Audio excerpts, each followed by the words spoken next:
Olá, olá, estamos juntos mais uma vez para a nossa sexta aula do curso de hermenêutica. E nessa aula nós vamos trabalhar a ideia do contexto de uma passagem bíblica. É importantíssimo que nós entendamos qual a ideia, a relação e como estudar o contexto dentro da hermenêutica. Então vamos lá. Talvez você já tenha ouvido algum pregador ou algum pastor usar essa frase: texto fora do contexto é pretexto para heresia. Ainda que haja uma licença poética aí para essa frase, ela é uma frase verdadeira, né? Um texto tirado do contexto se torna um pretexto para uma verdade, pretensa verdade, ou para uma heresia. Vamos lá. Nós temos inicialmente dois tipos de contexto: o contexto imediato e o contexto amplo. O imediato, ele se refere às passagens imediatamente anteriores e posteriores ao texto que você está estudando.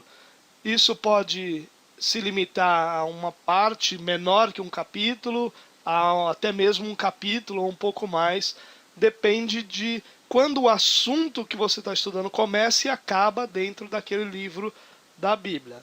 Como estudar o contexto? Então, o imediato, nós vamos ter algumas dicas aqui, algumas direções para você poder estudar o contexto na sua Bíblia. Então, por exemplo, você pega um texto de João, capítulo 10, verso 10. O ladrão não veio senão para roubar, matar e destruir, mas eu vim para que vocês tenham vida e vida em abundância.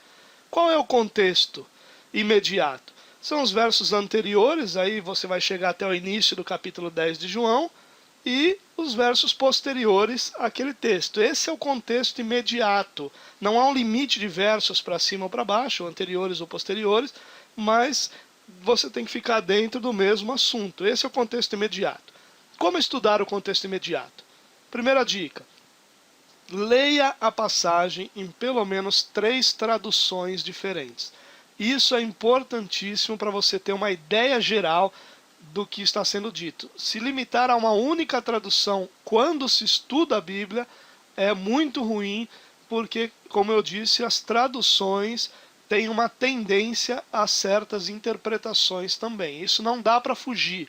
Então, o ideal é usar algumas traduções diferentes.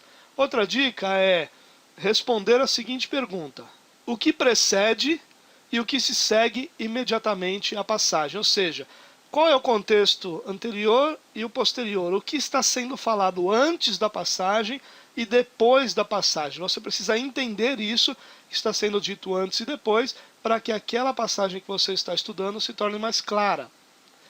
Dentro do contexto imediato, você também precisa responder a seguinte pergunta: há algumas definições fornecidas pelo contexto imediato? Ou seja, o contexto imediato, ele está oferecendo a você algumas definições, algumas questões claras relacionadas à sua passagem? Você precisa responder isso. Ainda dentro do contexto imediato, você também precisa responder qual é o argumento principal do capítulo inteiro. Qual é o argumento principal do capítulo? Qual é o assunto principal do capítulo que você está estudando? Porque dentro do assunto, você obviamente vai ter aquela passagem se tratando desse mesmo assunto.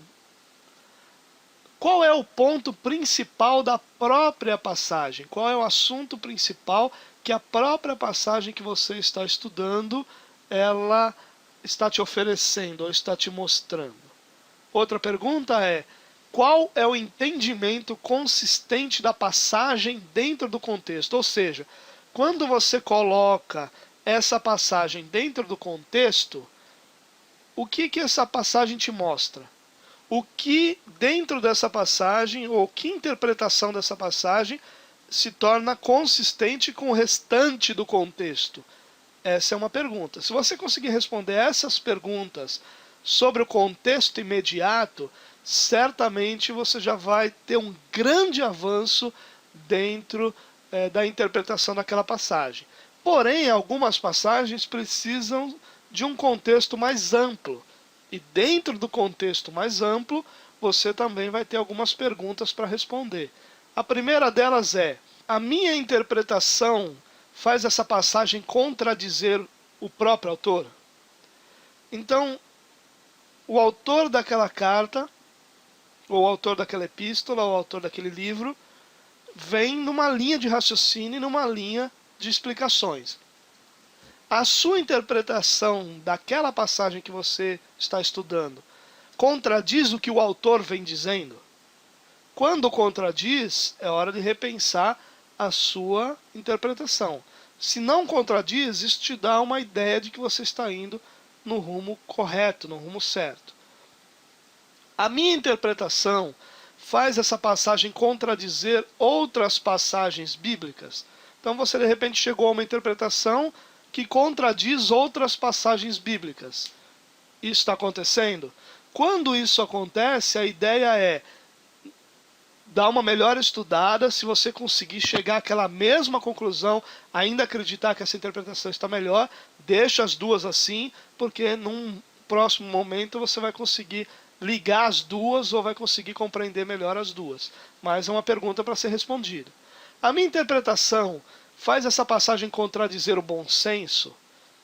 Não é definitivo, mas é uma boa pergunta para ser respondida também. Quais outras passagens na Escritura lançam luz sobre os assuntos levantados nessa passagem? De repente você escolheu uma determinada passagem que trata, por exemplo, de salvação.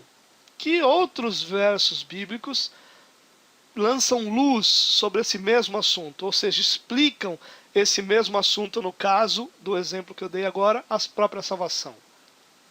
Isso vai te ajudar muito a você compreender melhor o assunto à luz de outras passagens bíblicas.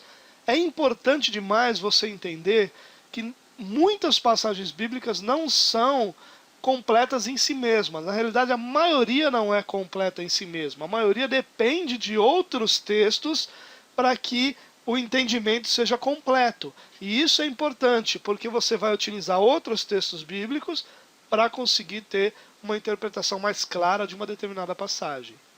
Quando você consegue responder essas perguntas todas sobre o contexto imediato e o contexto amplo, você tem uma segurança de uma interpretação mais eficiente, mais eficaz.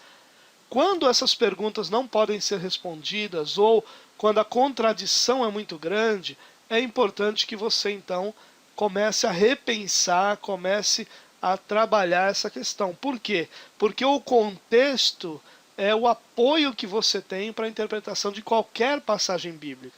Nenhuma passagem bíblica existe sem contexto.